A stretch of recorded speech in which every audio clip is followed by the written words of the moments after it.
Ikaw ang aking tala sa gabing madilim. Ikaw ang bawat sana sa lahat ng hiling. Sagot sa aking Pala ibibigay ko sa'yo! How dare you! Ang kapal na mukha mo! Mamaya, sabot kamay na pangarap. Mas umiinit nga dito ang tagpo na makita nga ni Giselle itong si Moira. Dahil hindi napigilan ni Giselle ang kanyang sarili na salubungin nga ng pananampal itong si Moira. At dito naman nag-react itong si Moira dahil sa ginawa ni Giselle. At dito nga nagbanta kay Giselle na siguraduhin lang ni Giselle na hindi siya makawala sa pusas na iyon. Dahil mas matindi pa ang ibibigay ni Moira dito nga kay Giselle. At hindi naman nakatiis itong si RJ at sabihan itong si Moira na ang kapal nga ng mukha na ito. Siya pa nga ang matapang, siya na nga itong nambibiktima at may krimen na ginawa sa pamilya dito ni RJ. At dahil dito, agad-agad na dinala itong si Moira sa presinto at ikinulong. At habang naglalakad ito ay dito naman na tila pinagkahaguluhan itong si Moira ng mga preso na kanya makakasama. At nang iwan na nga ng mga pulis itong si Moira at ipinasok sa isang kwarto ay dito naman nagmumukmok at umiyak.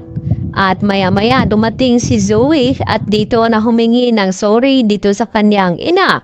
Dahil hindi daw niya alam na nilagyan siya ng tracking device dito ni Annalyn, kaya nabisto ang kanilang pagkikita. At dito umaasa itong si Moira na sana daw hindi madadawit itong si Zoe. Mas gustuhin na lamang daw ni Moira na siya na lamang daw ang makulong kaysa masira ang buhay dito ni Zoe dahil pangako niya kay Carlos na gagawin niya ang lahat-lahat alang-alang sa kanyang anak na si Zoe. Samantala, tila kabado na rin itong si Carlos ngayon, lalo pa na nag-iimbestiga na nga itong si Giselle sa ginawang pagtulong ni Carlos dito nga sa witness ni Moira na si Dax.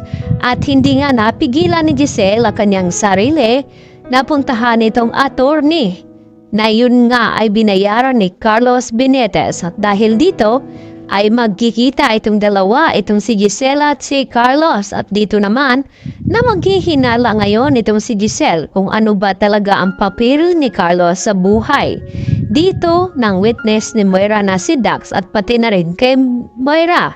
At nalaman ngayon ni Carlos Benitez na nakakulong at natimbog na nga ng mga kapulisan sa Japan itong si Moira. At pwede itong kakanta kung sino-sino pa ang kanyang mga kasabat sa nangyaring pangingidnap kay Don Pepe. Kaya naman, kinabahan si Carlos na baka isiwalat na rin dito ni Moira na pati na rin itong si Carlos ay nagiging kasabwat sa kanilang mga plano.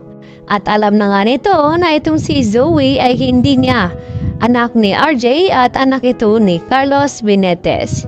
At sana nga ay pinagdarasal pa rin dito ni Annalyn na magkamali na sana itong kanyang lolo nang sa ganon ay masabi nito kung sino nga ba nagtulak sa kanya sa bangin. At dito naman na tila kinabahan din itong si Zoe na baka anytime ay pwedeng pumutok itong kanyang sikreto na malalaman ng lahat na itong si RJ ay hindi niya tunay na ama. Dahil ang kanyang ama ay walang iba kundi itong si Carlos Benitez. Kaya gagawin naman daw lahat-lahat ni Carlos nang sa ganon ay hindi makulong ang kanyang anak na si Zoe. Yan lang po at marami pong salamat.